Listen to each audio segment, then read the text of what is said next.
All right. So my thoughts on Jazz. The Jazz that we've seen the last couple of days has been the guy that I want to see more of. He put on a show tonight. He had the power, the speed. When I was in high school, we had this kid named Josh, and he had absolutely massive power. He was hitting 400-foot home runs when nobody else could do it. He would hit 5 or 6 home runs every batting practice, and everybody was like, man, you are going to be such an awesome player. You're going to hit so many home runs. But then he only hit like 2 home runs all season as a freshman. And then I think after that, he quit baseball.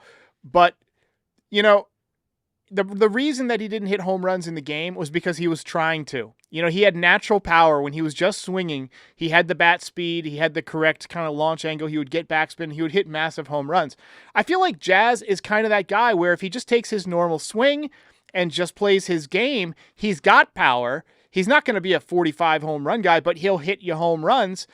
And the benefit is when he's just getting base hits and hitting line drives like he was tonight, he can disrupt on the bases, like you said earlier. He can be a nuisance. It just makes the game more fun. You see the other team throwing balls away. The other night he steals second, ball gets away, he takes third. I love the guy's bat speed. I love his energy. The guy I don't want him to be is the guy that swings from his shoes and tries to hit the ball like Griffey with that big uppercut every time. Stick to his game, stay up the middle. He's got obviously the power to go deep to center. That's what I want to see from him. Total baseball package. Yeah, 100%. I think he's been that guy since he's gotten back. I think that the player that he was when the season started versus pre-injury and post-injury, what he is now is a totally different guy. And I think it has a lot to do with the comments of he's just trying to get those base hits. And I think you can see it mechanically. There's a difference in his swing. I don't think there's as big of a hitch in his swing. He still does it like a little bit, but he's a lot quicker to the ball. And he's kind of taking what the pitcher gives him and goes with it. So I've been really happy to see what I've seen from him. And I was interested to know. So they put him at third, and we were talking about this. Like we would rather have DJ over at third. I think he can play a very solid third base. I, Oh, I I, I don't agree. think that he plays a very solid third base, especially for a guy who like got traded to the Yankees and they were like, hey, by the way, you're going to play third. And he had never done it before. So it just shows what kind of athlete he is. Seems like a team guy. He was fully for it. He's like, I'm wearing number 13 for a reason because A-Rod was over there. And I love what I'm seeing. So maybe that solves the third base issue. And they're looking more at maybe second base if they feel like DJ can't cut it. We can talk about that a little bit later. But that's kind of where I'm at. Maybe third is kind of a solved thing now. Yeah, I hope so. Now, you mentioned his defense at third base. Do you think that maybe he's playing with a little bit more confidence because he's more comfortable playing third base, right? I mean, you take his attention away from trying to get back into the groove of second base, which is a more active spot, right? Yeah. I remember when Drew Henson retired from baseball, one of the reasons that he said he quit was because he hadn't been hit a ball at third base in 3 days. And I was like, that's so funny. I mean, obviously you get more action than that at the big league level, but the third baseman, I think, impacts the game much less than the second baseman defensively, and so you don't really need to be uh, as sharp, rangy and things like that. But maybe just the move back to third base had him comfortable, and I'm liking what we're seeing obviously since he's come back. So tonight we had Devin Williams close it out.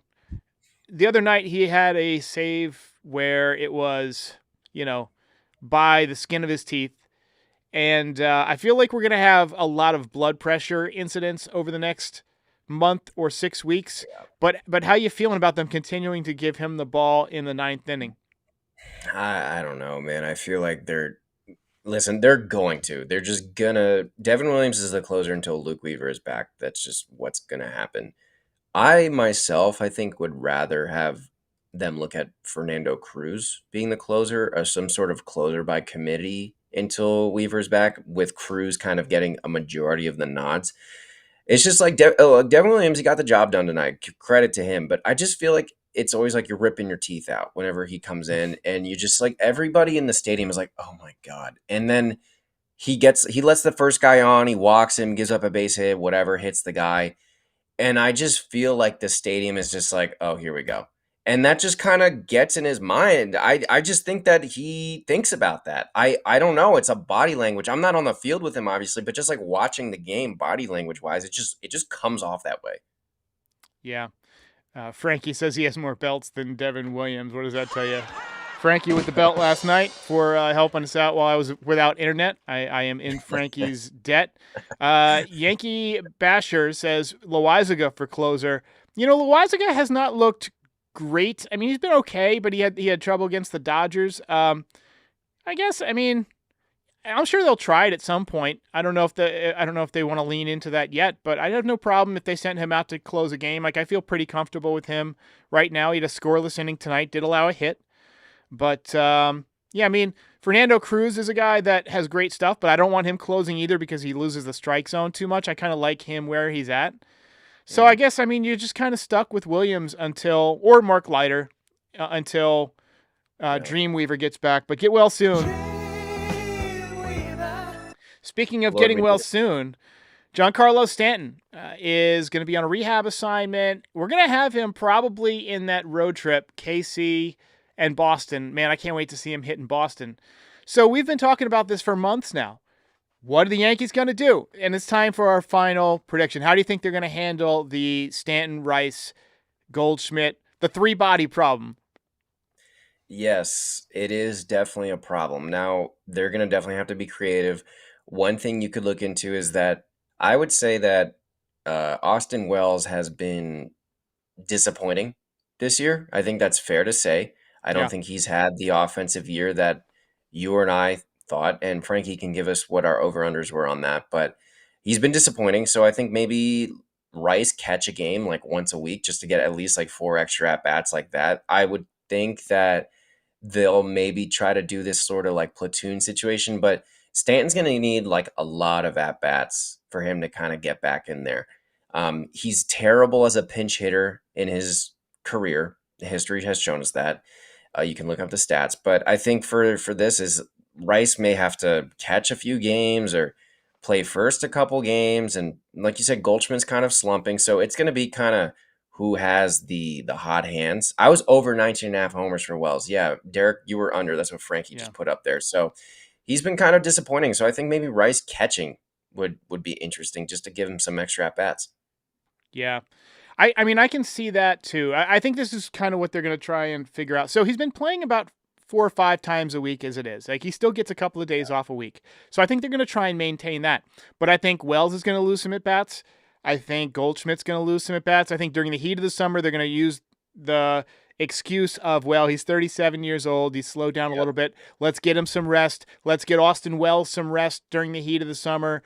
But Austin Wells has been swinging the bat a little bit better lately. So I think you'll see Rice probably 1 day a week at each of those spots, catching and first base. And then I think you'll see him continue to DH a couple of times a week, and you'll see Stanton play about 5 times a week, maybe 4 times in a week in a week where they have 6, games. And you'll see him get pinch hit at bats in the games where he doesn't start. So let's say there's a lefty pitching, right? And you go with Stanton at DH, and you got Goldschmidt at first base. 7th inning rolls around, okay?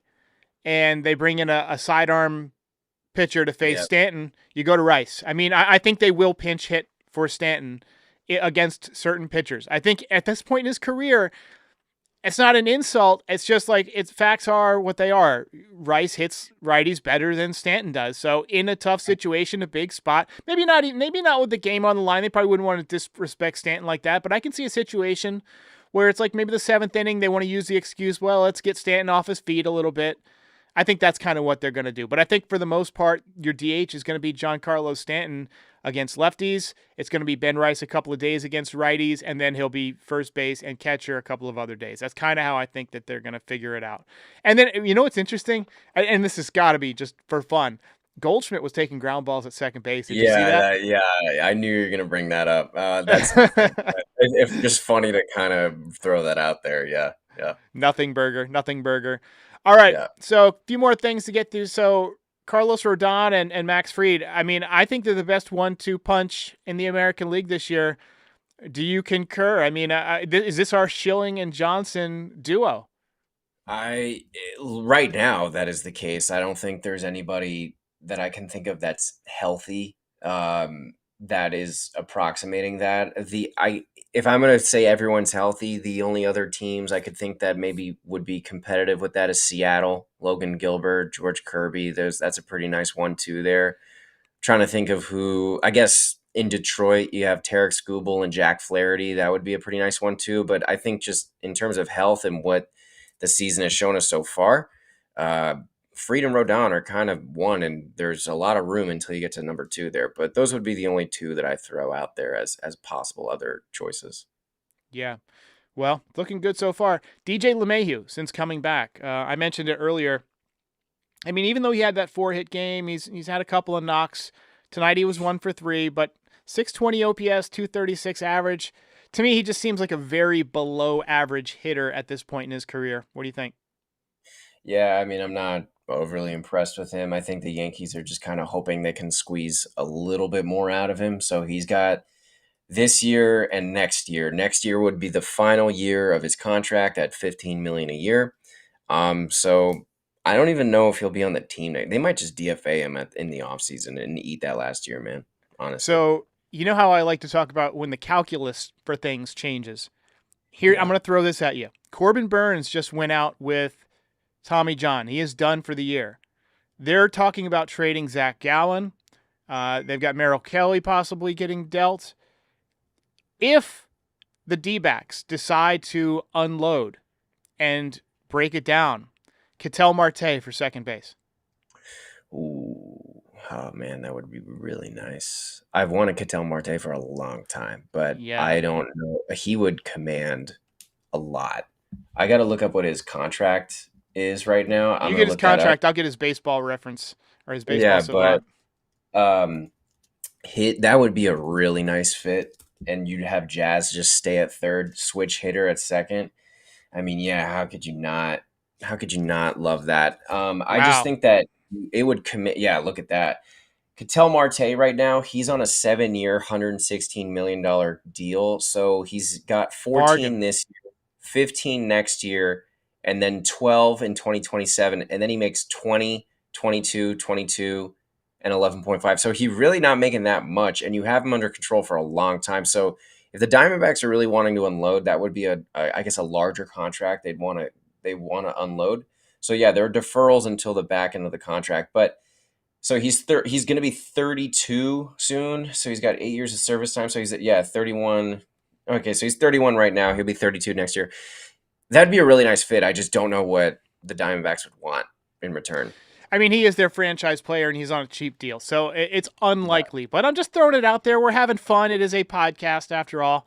So right Yeah. now it looks like the Yankees are going to cruise in the American League East. I can't see anybody catching them. I mean, the Rays are 5.5 back. Red Sox now 10.5 back after tonight. I don't think the Rays have what it takes to overcome the Yankees. The Blue Jays don't scare me in the least. They're 6 games back. So that really just leaves like who else in the American League could knock us out? I mean, in the AL Central, the Tigers are off to a great start, 42 and 23. They took 2 out of 3 from us.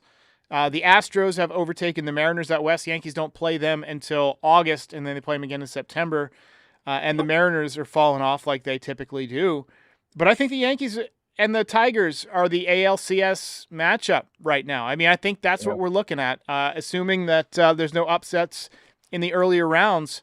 But right now, I mean, I think you got to figure out a way to, to match up with them and overcome, what they have. Now they do have Tariq Skubal, who is probably going to win another Cy Young. I mean, he's unbelievable. You just got to hope that he wears out, that they ride him into the dirt, and that he's tired by the time playoffs come around. Yeah, I would say Detroit is the only team. So they're 42 and 23 right now. Yankees are 39 and 23. And then the Rays are 5.5 games back. The Rays, I kind of think the Rays are just this. They're always there. I don't. I'm not totally throwing them away. I don't see them as a legitimate threat as of now, obviously. But they're always going to kind of linger, I think, and they're always going to be a pain in the ass. But yeah, Detroit is really the only team in the American League that really scares me. Houston being 35 and 28, do they bounce back this season? Just if you see them in the playoffs, whether it's in the DS or the CS, I don't know if that kind of Minute Maid has been a house of horrors for us Yeah. in October. I don't know if that kind of comes back mentally. I know Oh this man, is a it would be different nice Yankee. to knock them out. Not a lot of Oh players my on the team now, god, but that would still, like, the fans would love it. oh, Fans I'd would love love it it. so much.